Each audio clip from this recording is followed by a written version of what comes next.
Hi friends, ఎలా ఉన్నారు? బాగున్నారా? నేను కూడా బాగున్నాను. ఇవాళ నాటుకోడి పచ్చడి పెడుతున్నాను. దాని ప్రాసెస్ అన్నీ మీకు చూపిస్తాను.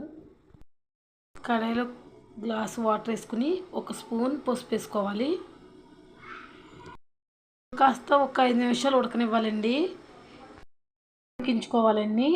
ఉడికించుకున్నాక దీన్ని కాస్త చల్లనివ్వాలి. వాటర్ తీసేసి ఇంకిపోయిందండి, లేదండి, ఫ్రై అయిపోయింది. ఇది చల్లేటప్పటికి మనం మసాలా ప్రిపేర్ చేసుకున్నాం.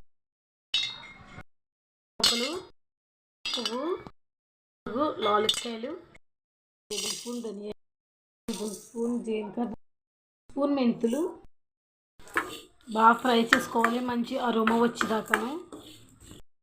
అయిపోయిందండి. ఇట్లా చల్లారాక మిక్సీ పట్టుకుందాం. రెడీ అయిపోయిందండి.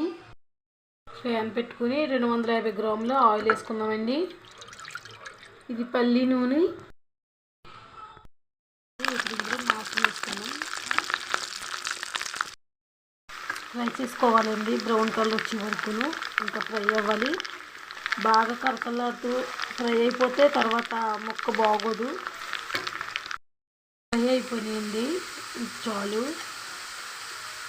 2 టేబుల్ స్పూన్ల అల్లం వెల్లుల్లి పేస్ట్ అంటే మిక్సీలో ఆడుకోలేదండి, నేను ఇది కుమ్ముకున్నాను. అసలు పోయే వరకు ఫ్రై చేసుకోవాలండి, లేదా పచ్చడి పాడైపోతుంది. అయిపోయిందండి. స్టవ్ ఆఫ్ చేసుకుందాము.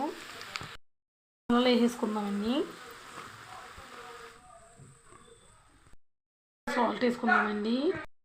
చల్లారిన తర్వాత కారం కలుపుకోవాలండి. చల్లారిపోయిందండి. కారం వేసుకుందాం ఈ కప్పుతోను. నిమ్మకాయలండి రసం తీసుకోవాలి, ఇందులో కలుపుకోవాలి. చల్లారినాక కలుపుకున్నామండి. ఇది రేపు అయితేనే కానీ దీని టేస్ట్ తెలీదు. రేపటి దాకా ఎదురు చూద్దాం. రెండో రోజున ఇలా ఉంటుందండి పచ్చడి. దీని టేస్ట్ చాలా బాగుంది. వేడివేడి అన్నంలోకైనా చపాతీలోకైనా చాలా బాగుంటుంది. ఇది ఇంకా కాస్త మీకు నూనె తక్కువ అనిపిస్తే కనుక కాసి చల్లార్చాక అప్పుడు ఇందులో కలుపుకోండి.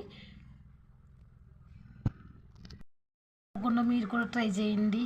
బాయ్.